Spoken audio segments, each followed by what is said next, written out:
예수님의 이름으로 기도합니다. 자, 오늘은 이 긍휼히 여기는 자.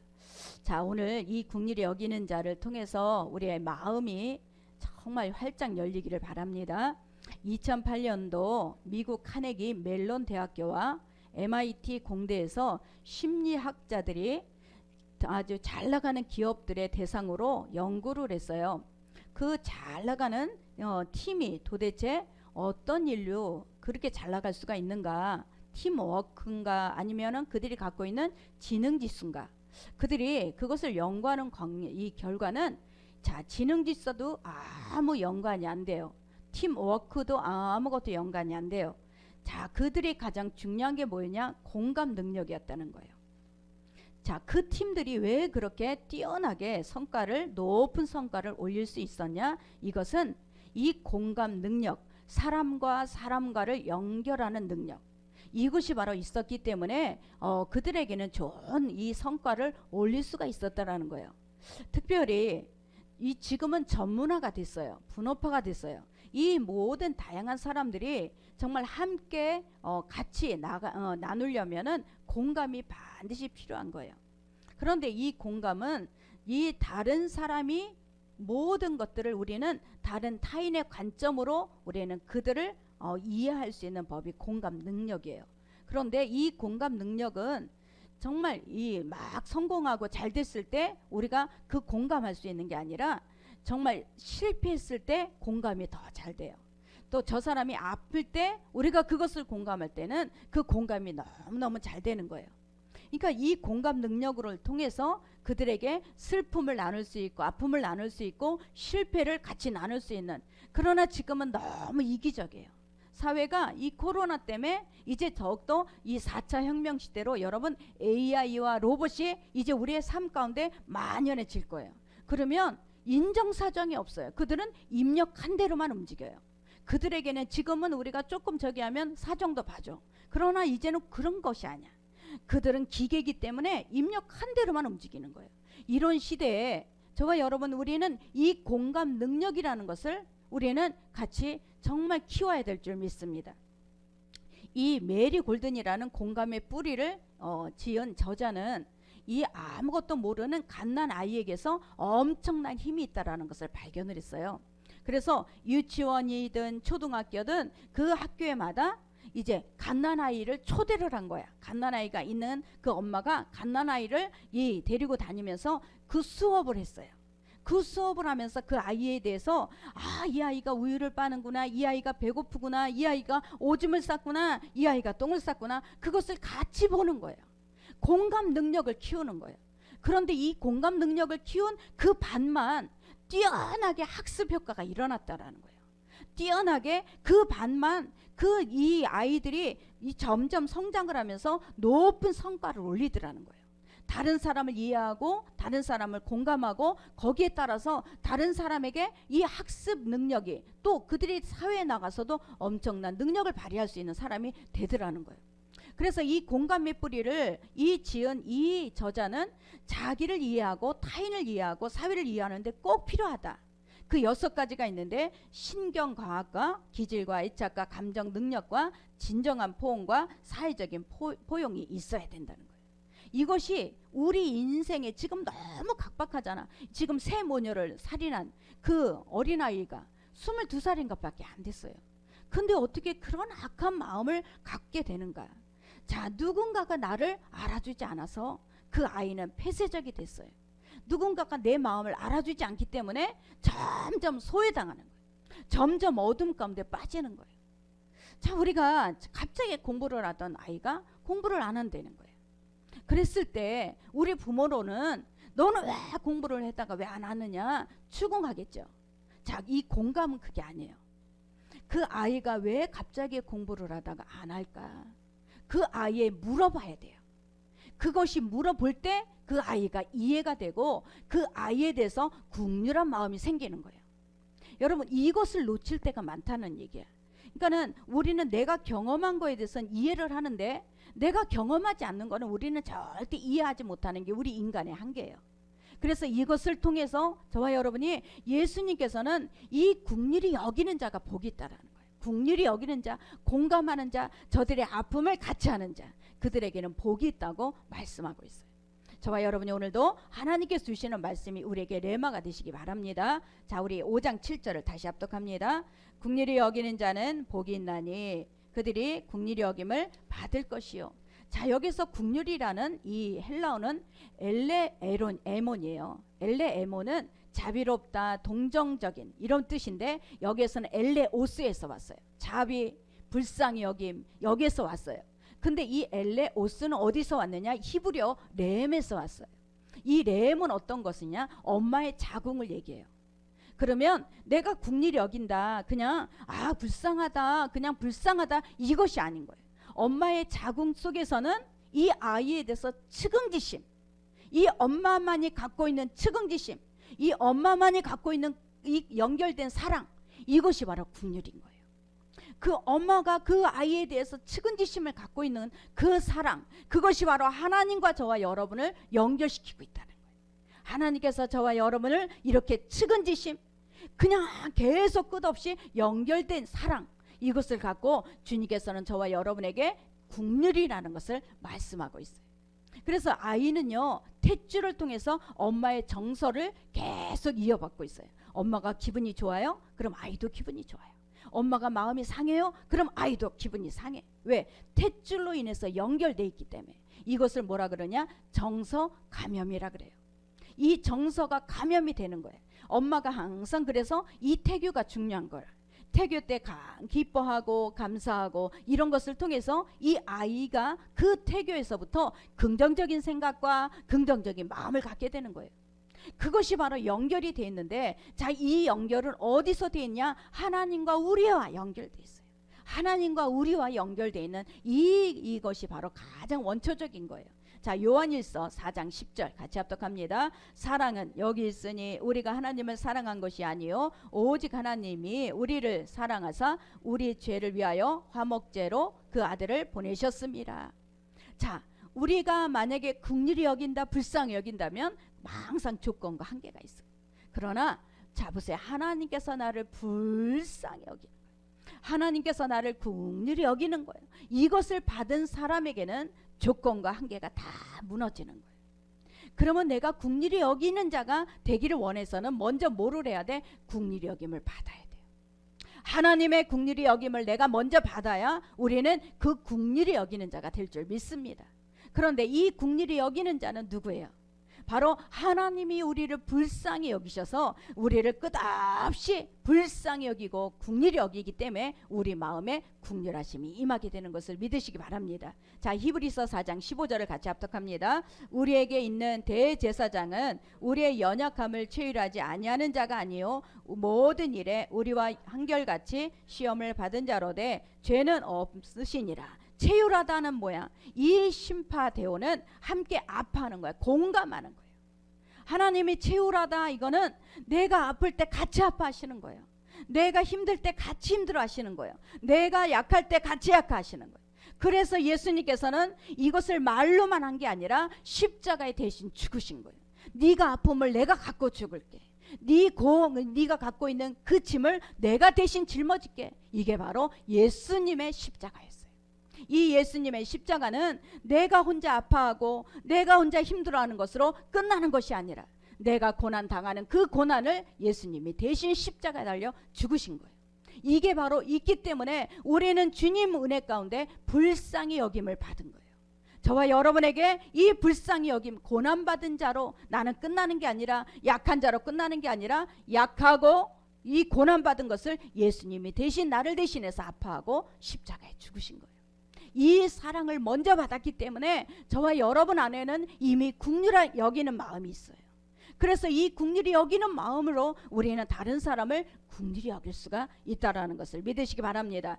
히브리서 4장 16절 그러므로 우리가 긍휼하심을 받고 때를 따라 돕는 은혜를 얻기 위하여 은혜의 보좌 앞에 담대히 나아갈지니라. 자, 저와 여러분이 은혜의 보좌 앞에 담대히 나아갈 수 있는 것은 긍휼하심을 이미 입었기 때문에 그래요.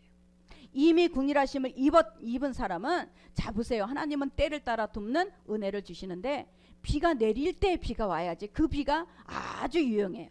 그러나 시도 때도 없이 비가 와. 그냥 한꺼번에 몰아서 와. 이거는 그 땅을 유효하게 하는 게 아니에요. 비는 그 비가 올 때 적당하게 와야 돼요. 이게 바로 때를 따라 돕는 은혜예요. 이 때를 따라 돕는 이 은혜가 저와 여러분에게 하나님이 부어주시는 건 뭐냐? 우리를 긍휼히 여기시기 때문에. 저와 여러분이 약할 때 우리 하나님이 이 약함을 통해서 우리를 긍휼히 여기시기 때문에 그 약할 때 강함으로, 우리가 가난할 때 부유함으로, 우리가 질병이 있을 때 치유함으로 하나님께서는 우리에게 그렇게 돕는 역사를 일으키시는 거예요. 아멘. 그렇기 때문에 항상 하나님은 우리를 불쌍히 여기신다, 긍휼히 여기신다. 왜? 하나님의 자녀이기 때문에. 우리 호세아 우리 2장 23절을 같이 합독합니다. 내가 나를 위하여 저를 이 땅에 심고 긍휼히 여김을 받지 못하였던 자를 너는 내 백성이라 하리니 저희는 이르기를 주는 내 하나님이시라 하리라. 하나님이 내 백성이라 그랬어요. 하나님이 내 백성. 그러면 나는, 나의 하나님은 오직 하나님밖에 없어요. 이르기 때문에 우리는 불쌍히 여김을 받은 자들이에요. 긍휼히 여김을 받은 자는 긍휼히 여김을 우리는 받았기 때문에 긍휼히 여기게 되는 거예요. 이것이 바로 하나님께서 말씀하시는 모든 순환이에요. 하나님께서 이 순환을 통해서 너가 나에게 긍휼함을 받았으니 너는 나가서 긍휼히 여기는 자가 되라. 긍휼히 여기는 자가 바로, 우리는 이 긍휼히 여길 수 있는 능력이 없어요. 만약에 긍휼히 여긴다면 그것은 내가 한계가 있어, 조건이 있어요. 그러나 우리는 이 하나님의 긍휼히 여김을 받았기 때문에 우리의 조건이 아니라 우리 하나님의 그 조건이 없는 그 긍휼하심을 베풀 수가 있는 거예요. 이게 바로 우리의 이 한계를 넘어선 거예요. 그래서 복이 있다고 말씀하시죠. 저와 여러분이 그래서 복이 있는 거예요. 저 사람하고 나하고는 아무 상관이 없는데 우리가 교회에서 만났어. 이 교회에서 만났기 때문에, 이 교회에서 만난 이 우리 한 공동체 안에 있기 때문에 저 사람이 아픔이 내 아픔이 돼버렸어요. 이게 바로 하나님께서 주시는 긍휼하심이에요. 그러면 그 사람을 위해서, 나는 그 사람을 위해서 밤새도록 눈물로 기도할 수 있는 거예요. 이게 바로 우리는 긍휼하심을 입었기 때문에 그래요. 저와 여러분, 이게 바로 하나님께서 이 한 공동체 안에 저와 여러분을 세우신 것을 믿으시기 바랍니다. 그러면 예배가 뭘까요?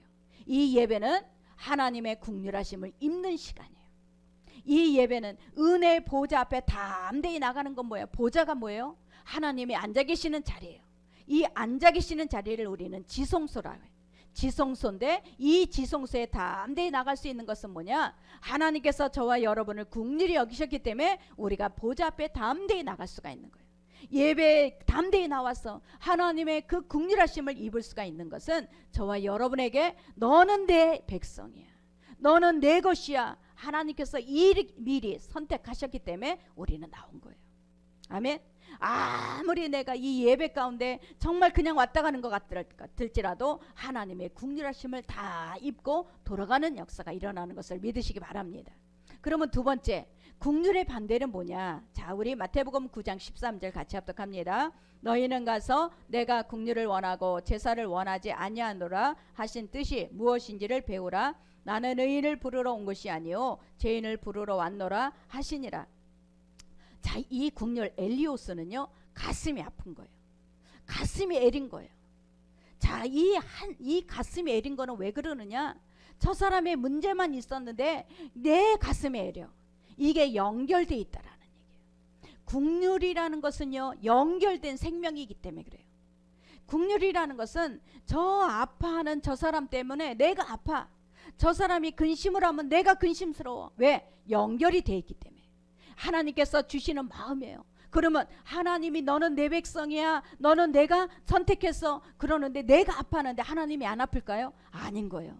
하나님이 아파하시는 거예요. 내가 고통 가운데 있을 때 하나님께서는 그 고통의 짐을 지고 계시는 거예요.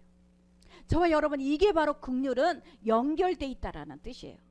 저와 여러분이 하나님 앞에 우리가 이 연결된, 그래서 우리는 보세요, 정말 똑같이 시험을 우리가 받는다고 해도 우리가 똑같이 시험을 받을 때 약해져요.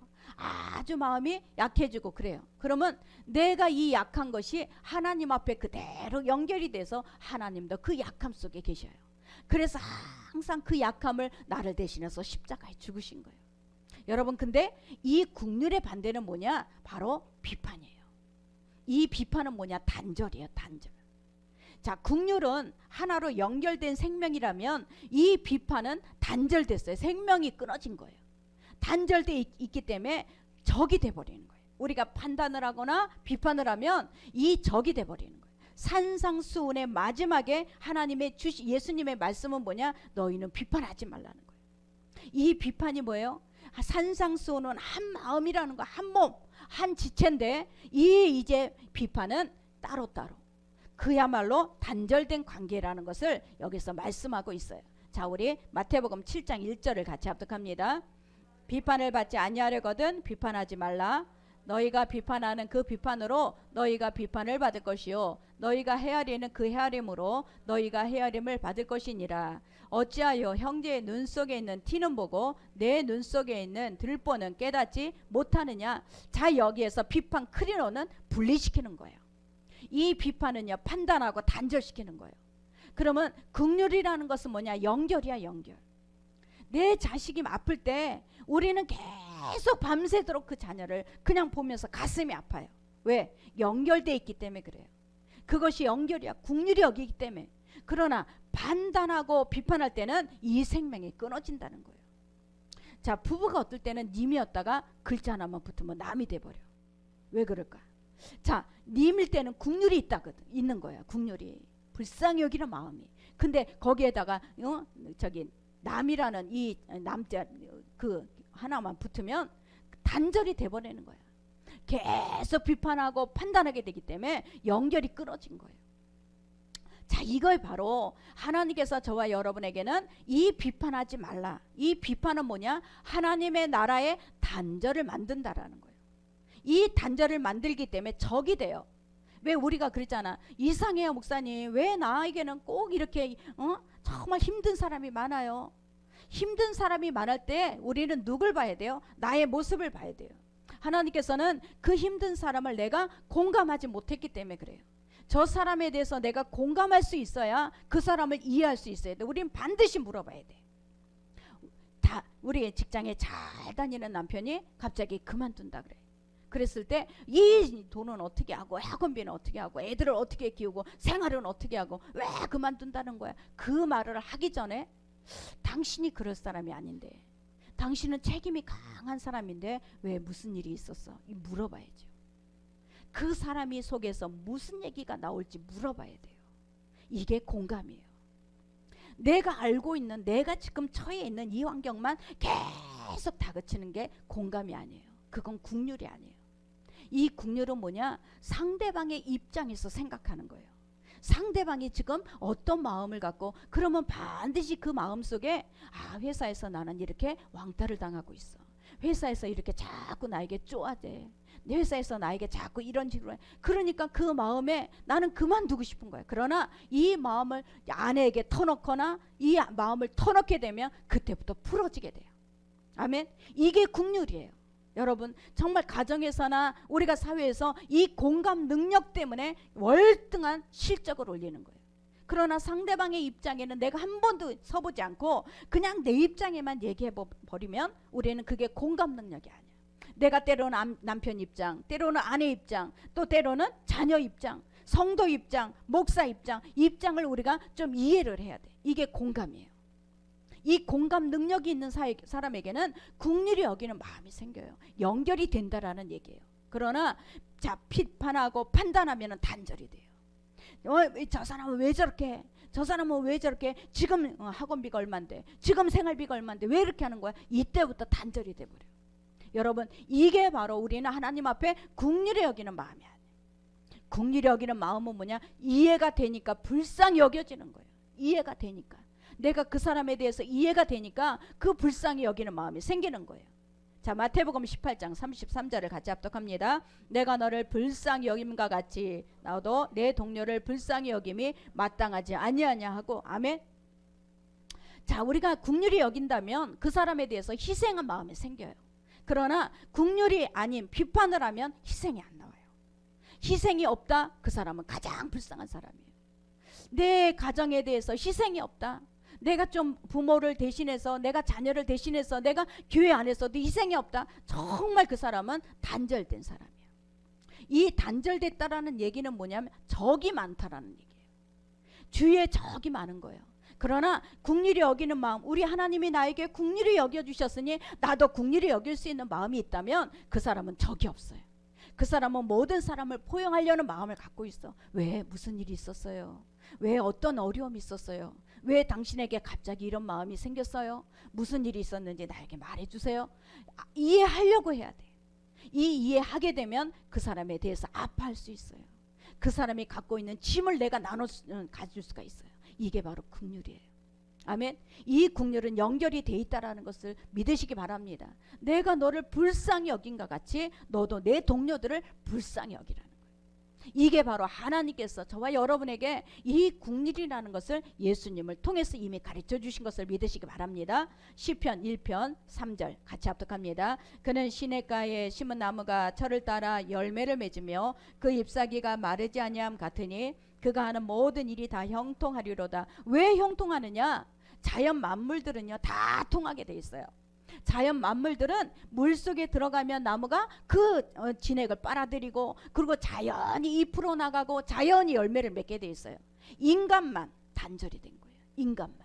인간만 판단하고 비판하니까 단절이 돼버린 거예요. 이 자연들은요 자연히 그 물속에서 물을 빨아들이고 자연히 잎을 내고 자연히 열매를 맺고 형통하게 돼 있는 거예요.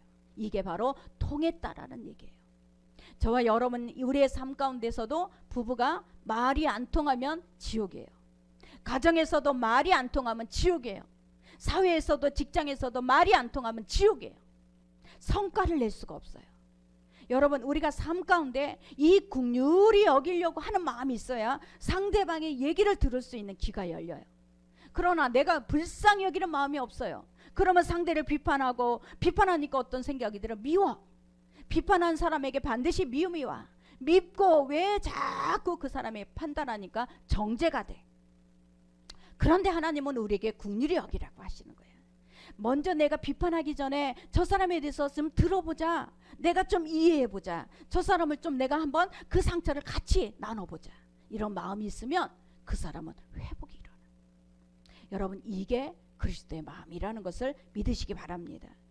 이 메리 골든이 이런 실험을 했어요. 그 공감의 뿌리를 지은 사람이 유아를 한 방에 모았는데 어떤 한 아이가 울어요. 그러니까 다 따라오는 거예요. 우리가 애기들이 있으면 다 따라울잖아. 근데 가만히 또 봤어요. 그랬더니 그 유아 중에 몇 명이 일어나더니 우는 아이한테 가서 눈물을 닦아주는 거예요. 우는 아이한테 가서 또닥또닥 해주는 거예요. 야, 여기에서 희망이 있구나. 자, 그 똑같이 다 울다가 다시 일어나서 더 우는 애 가서 만져주는 거예요. 이게 바로 인생의 첫 공감을 하는 아이예요. 여러분 우리가 공감이라는 것은 뭐냐? 희망이에요. 그 사람이 지금 희망이 없는데 나는 이제 희망이 없어. 근데 나는 이 얘기를 누군가가 나를 알아주질 않아. 그랬을 때 이것을 터놓을 수 있는 사람이 누구냐? 불쌍히 여길 수 있는 사람이에요. 나를 좀 이해해주고 나를 불쌍히 여기는 사람. 이 사람에게는 그 속의 마음을 다 털어놓을 수가 있는 거예요. 그러면서부터 희망이 생기는 거예요. 그러면서부터 뭔가가 그 사람 속에 꼬물꼬물 다시 회복할 수 있는 기운이 일어나는 거예요. 아멘. 이게 믿음의 사람이야. 왜? 우리는 긍휼하심을 먼저 입었기 때문에. 자, 우리 마태복음 12장 7절을 같이 합독합니다. 나는 자비를 원하고 제사를 원하지 아니하노라 하신 뜻을 너희가 알았더라면 무죄한 자를 정죄하지 아니하였으리라. 하나님께서 우리에게 말씀하시는 게 뭐예요?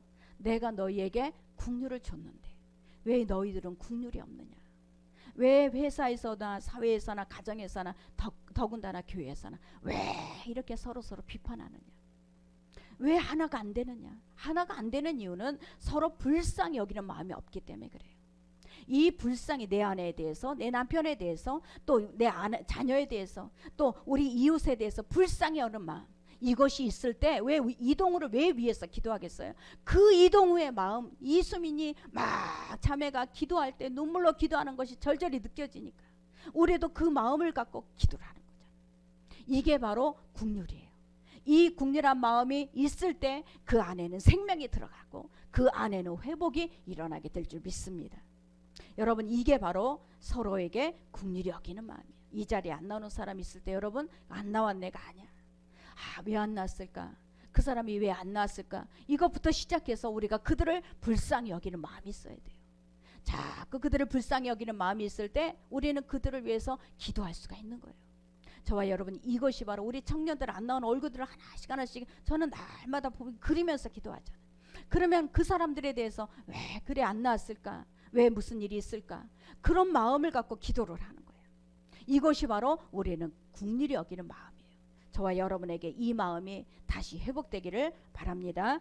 세 번째, 우리 고린도전서 12장 26절 같이 합독합니다. 만일 한 지체가 고통을 받으면 모든 지체가 함께 고통을 받고 한 지체가 영광을 받으면 모든 지체가 함께 즐거워하느니라. 너희는 그리스도의 몸이요 지체가 각 부분이라.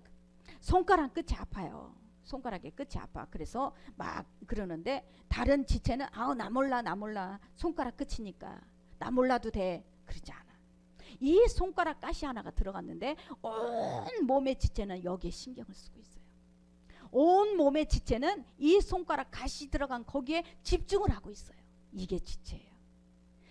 이게 손가락 끝이 아팠는데도 불구하고 온 지체가 거기에 계속 집중하고 있는, 이게 바로 한 지체라는 거예요.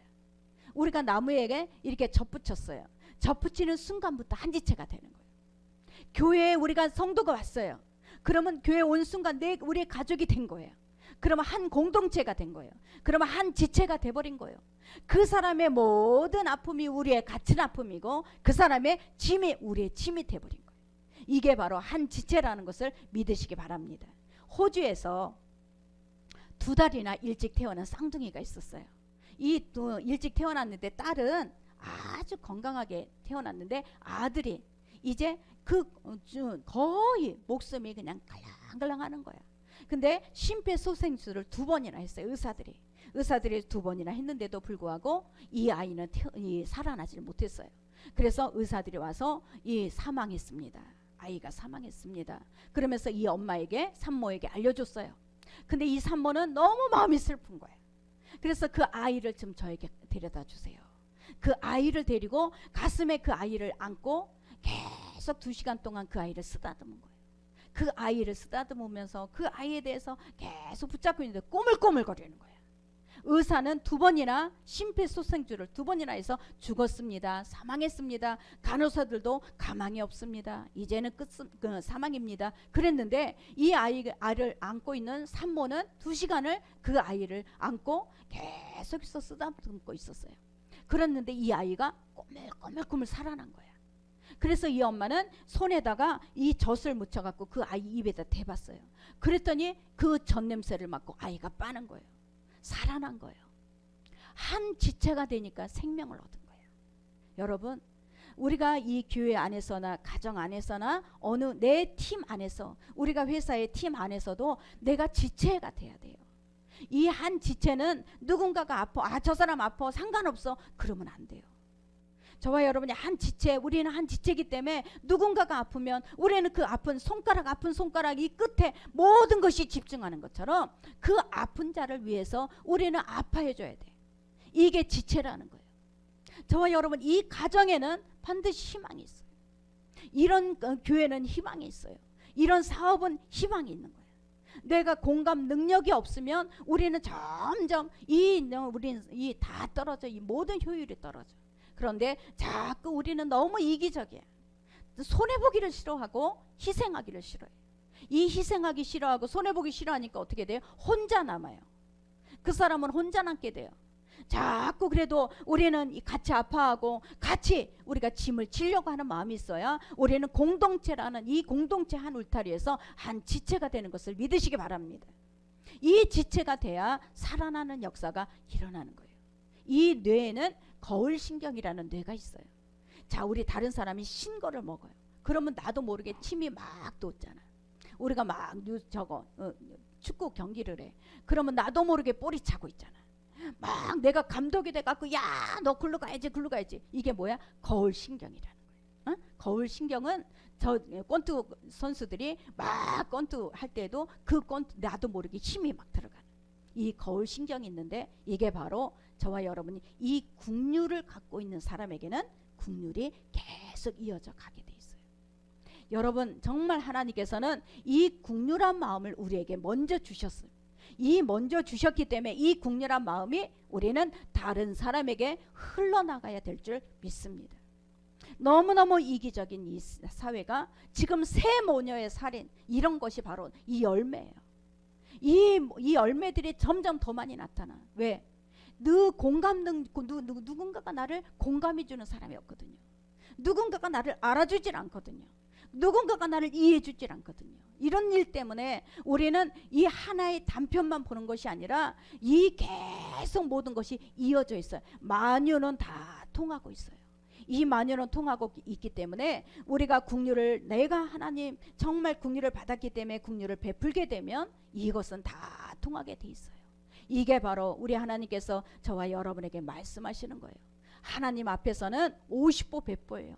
누가 뛰어나고 누군가가 훨씬 못하고 없어요. 다 똑같아. 하나님 앞에서는 다 국률을 입은 자고, 하나님 앞에서는 다 불쌍히 여김을 받은 자예요. 누구 뛰어나고 누구는 못났고 누구는 잘났고가 아무도 없어요. 저와 여러분이 내가 국률을 베풀 때부터, 국률을 시작할 때부터 우리 안에는 사랑이 나오고 희생이 나오는 거예요. 아멘. 여러분, 정말 이 땅에는 정죄와 비난, 비판 때문에 다 눈물을 흘리게 돼요. 다 외톨이가 돼요. 그러나 우리는 예수 그리스도의 마음을, 이미 십자가에 달려 죽으시고 나를 위해서 부활하신 예수 그리스도의 그 마음을 우리는 이미 받았어요. 그렇기 때문에 저와 여러분에게는 이런 대인관계 속에서도 이런 하나님의 국률하심을 우리는 분명히 나타내야 될 줄 믿습니다. 그런데 이 국률함이 없는 사람의 표정은 항상 굳어 있다는 거예요. 항상 굳어 있대. 그 표정이 없어. 이 사람은 항상 굳어 있어. 여러분, 우리가 이 볼펜으로 이렇게 물잖아. 이렇게 물면은 이 뇌는요, 웃네, 엔돌핀이 막 나온다는 거예요. 그런데 다른 사람이 아파하는 것에 같이 공감하잖아요. 다른 사람이 눈물을 흘릴 때 같이 흘려주잖아요. 거기에는 이 엔돌핀의 4000배나 되는 다이독신이 나온다는 거예요. 아멘. 저와 여러분, 이게 공감의 능력이에요. 이것은 하나님께서 저와 여러분을 위해서 우리는 이 공감의 능력을 우리 하나님이 주신 것을 믿으시기 바랍니다. 요한일서 5장 1절을 같이 합독합니다. 예수께서 그리스도이심을 믿는 자마다 하나님께로부터 난 자니 또한 낳으신 이를 사랑하는 자마다 그에게서 난 자를 사랑하시느니라. 하나님께로부터 난 자는 우리는 사랑을 받았어요. 하나님께 난 자는 이미 나는 사랑을 받았기 때문에 하나님의 그 사랑을 나는 반드시 우리는 흘러나가야 돼. 이게 바로 하나님께 난 자라는 증거예요. 그냥 내가 하나님의 사랑만 받아서 끝나면 안 돼요. 이 끝난 거는 하나님의 자녀되는 표시가 아니에요.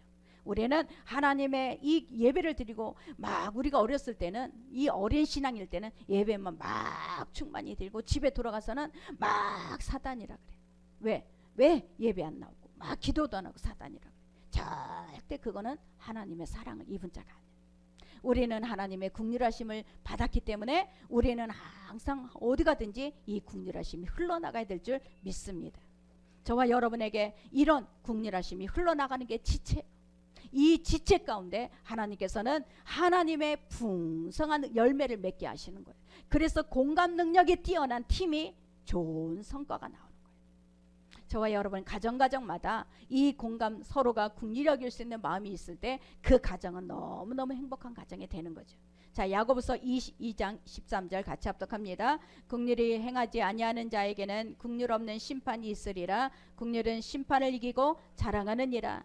국률을 행하지 않으면, 국률을 하나님께서 입지 않았기 때문에 그에게는 심판이 있어요. 국률을 행하는 자에게는 하나님의 국률하심을 받았기 때문에 그에게는 심판이 없어요.